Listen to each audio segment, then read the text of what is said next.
Bonjour et bienvenue sur notre chaîne. Aujourd'hui, nous allons faire un récapitulatif d'un célèbre film de romance et de drame intitulé N'oublie jamais, datant de 2004. Mais avant de commencer, prenez garde aux révélations et profitez de la vidéo.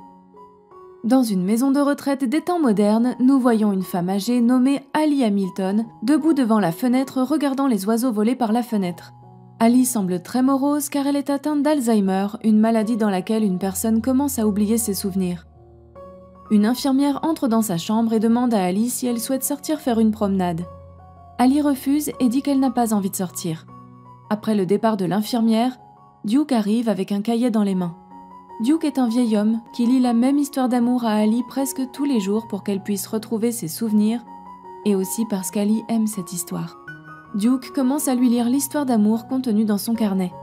L'histoire commence en 1940 lors d'une fête foraine à Seabrook Island en Caroline du Sud.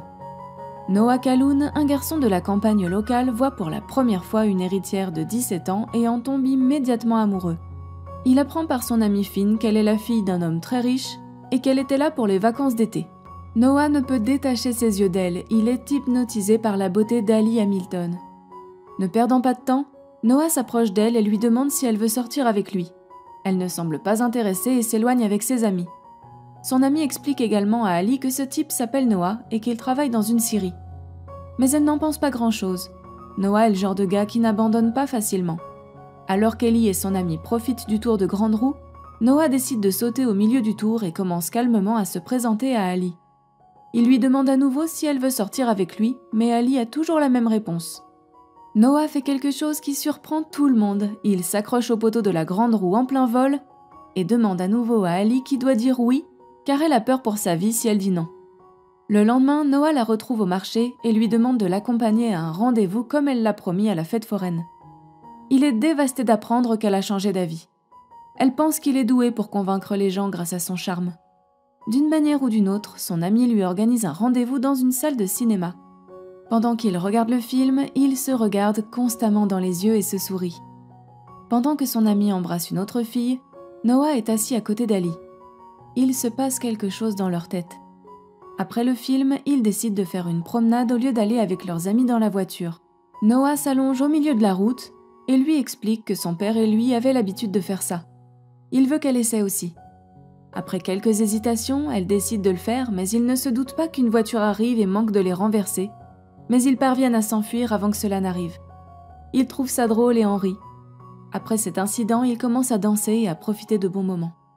Noah et Ali passent un été idyllique ensemble. Depuis lors, ils ont commencé à passer la plupart de leur temps ensemble. Ils étaient inséparables. Un jour, Ali s'arrête chez Noah où elle fait la connaissance de son adorable père. Elle apprend également que Noah bégayait depuis son enfance, alors son père lui a fait lire des poèmes et son bégaiement a cessé. Plus tard, ils mangent des crêpes et ont de grandes conversations. Ils sont tous deux très amoureux et rien ne peut les séparer. Un jour, Ali rentre à la maison et son père lui demande d'amener le garçon qu'elle fréquente. Le lendemain, à la table du déjeuner, l'un des membres de la famille demande à Noah combien d'argent il gagne. Lorsqu'il apprend qu'il gagne moins de 50 centimes de l'heure, tout le monde se tait. Noah apprend également par la mère d'Ali qu'elle part à New York, ce qui la rend très triste. Une nuit, une semaine avant qu'Ali ne quitte la ville, elle et Noah se rendent dans une maison abandonnée appelée la plantation Windsor. Noah lui dit qu'il espère acheter la maison et Ali lui fait promettre qu'elle sera blanche avec des volets bleus, un porche et une pièce donnant sur le ruisseau pour qu'elle puisse peindre. Ils ont l'intention de faire l'amour pour la première fois, mais sont interrompus par Finn, l'amie de Noah, qui leur annonce que les parents d'Ali ont envoyé la police à sa recherche. Lorsqu'Ali rentre chez elle, ses parents désapprobateurs lui interdisent de revoir Noah. Sa mère lui dit que Noah n'est pas l'homme qu'il lui faut, car ce n'est qu'un charpentier de bas étage. Noah, qui se trouve à l'extérieur, entend tout et réalise enfin l'inutilité de sa situation. Noah décide de partir, mais Ali se précipite à l'extérieur de sa maison et arrête Noah. Noah lui dit que ses parents ont raison et qu'ils ne devraient pas être ensemble parce qu'il n'est qu'un pauvre garçon aux rêves brisés et qu'elle est une fille follement riche issue d'un milieu très aisé et de grande classe. Il lui conseille d'aller à New York et de poursuivre ses études afin de devenir quelqu'un d'important et de voler de ses propres ailes. Ali lui répond qu'elle ne va nulle part et qu'ils resteront ensemble pour toujours. Noah lui demande de réaliser ses rêves et lui dit qu'ils doivent se séparer maintenant. Ali se met en colère et lui demande de partir. Elle lui répond qu'elle doit le quitter avant qu'il ne la quitte. Ils se séparent tous les deux et Noah décide de partir, ce qui les rend tous les deux très sombres. Ali regrette immédiatement sa décision, mais Noah s'en va en voiture. Le lendemain matin, la mère d'Ali lui révèle qu'il rentre chez eux ce matin-là. Ali demande à sa mère pourquoi ils vont à New York aujourd'hui, car elle pensait qu'ils y allaient que la semaine prochaine. La mère d'Ali lui répond très vaguement et lui dit que plus vite elles quitteront cet endroit, mieux ce sera pour elles. Ali essaie frénétiquement de trouver Noah, mais elle est obligée de partir sans lui dire au revoir lorsqu'elle ne le trouve pas à son travail. Les Hamilton envoient alors Ali à New York où elle commence à fréquenter le Sarah Lawrence College. Noah, dévasté par sa séparation d'avec Ali, lui écrit une lettre par jour pendant 1 an, mais il n'obtient aucune réponse car la mère d'Ali lui cache les lettres. Noah et Ali n'ont pas d'autre choix que d'avancer dans leur vie. Ali continue d'aller à l'école, tandis que Noah et Finn s'enrôlent pour combattre dans la Seconde Guerre mondiale. Finn est malheureusement tué au combat. Ali devient infirmière pour les soldats blessés. C'est là qu'elle rencontre le riche Lon Hammond Jr., un jeune avocat bien branché, beau, sophistiqué, charmant et issu de la vieille fortune du Sud. Ils finissent par se fiancer à la joie des parents d'Ali, bien qu'Ali ne voit pas le visage de Noah lorsque Lon lui demande de l'épouser. Lorsque Noah rentre chez lui, il découvre que son père a vendu leur maison pour que Noah puisse aller de l'avant et acheter la plantation Windsor. Lors d'une visite à Charleston pour remplir des papiers, Noah est témoin d'un baiser entre Ali et Lon dans un restaurant. Noah devient un peu fou et se convainc que s'il répare la maison, Ali lui reviendra. Alors qu'elle essaie sa robe de mariée des années 1940, Ali est surprise de lire que Noah a terminé la maison dans la section style d'un journal et s'évanouit. Elle rend visite à Noah à Seabrook et il l'invite à dîner, au cours duquel Ali lui parle de ses fiançailles. Noah se demande si le futur mari d'Ali est un homme bien, et elle le rassure. Plus tard dans la soirée, Noah invite Ali à revenir demain.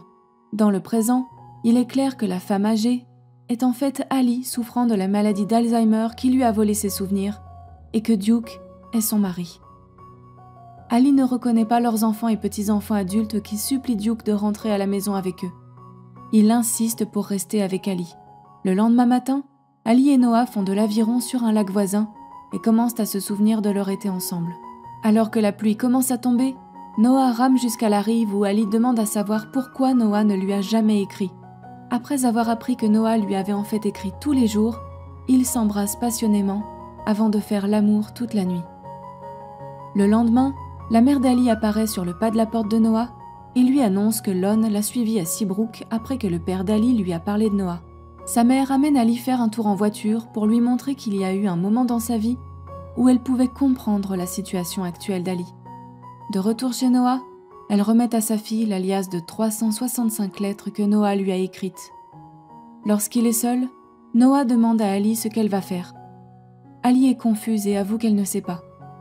Noah lui demande de rester avec lui, admettant que cela va être difficile, mais qu'il est prêt à tout affronter parce qu'il veut être avec elle. Plus confuse que jamais, Ali s'en va. Elle se rend à l'hôtel et se confesse à Lon qui est en colère, mais admet qu'il l'aime toujours. Il lui dit qu'il ne veut pas convaincre sa fiancée de rester avec lui, mais Ali lui répond qu'il n'a pas à le faire, car elle sait déjà qu'elle devrait être avec lui. Le film revient sur le couple de personnes âgées, et Ali demande à Duke qui elle a choisi. A-t-elle vécu avec Noah ou Lon? Duke ne lui donne pas la réponse. La jeune Ali apparaît sur le pas de la porte de Noah, ayant laissé Lon à l'hôtel et choisi Noah. Ils s'embrassent pour se retrouver. La vieille Ali se souvient soudainement de son passé, avant que Noah ou Duke et elle ne passent joyeusement un bref moment d'intimité ensemble. Après avoir appris sa maladie, elle avait elle-même écrit leur histoire dans le carnet, avec la consigne suivante pour Noah. « Lis-moi ça chaque jour et je reviendrai vers toi. » Mais bientôt, Ali fait une rechute, perdant à nouveau ses souvenirs de Noah. Elle panique et doit être mise sous sédatif par le médecin. Cela s'avère trop difficile à regarder pour Noah qui craque. Le lendemain matin, Noah est retrouvé inconscient dans son lit et il est emmené d'urgence à l'hôpital. Il retourne ensuite au service de soins intensifs de la maison de retraite. Il se rend dans la chambre d'Ali plus tard dans la nuit et Ali se souvient à nouveau. Le lendemain matin, une infirmière les trouve dans le même lit, tous deux étant morts paisiblement en se tenant la main. La dernière scène montre une nuée d'oiseaux qui s'envolent. C'est tout pour aujourd'hui. Si vous avez aimé cette vidéo, veuillez aimer, partager et commenter. N'oubliez pas de vous abonner et d'activer les notifications pour pouvoir regarder d'autres vidéos comme celle-ci. Merci d'avoir regardé.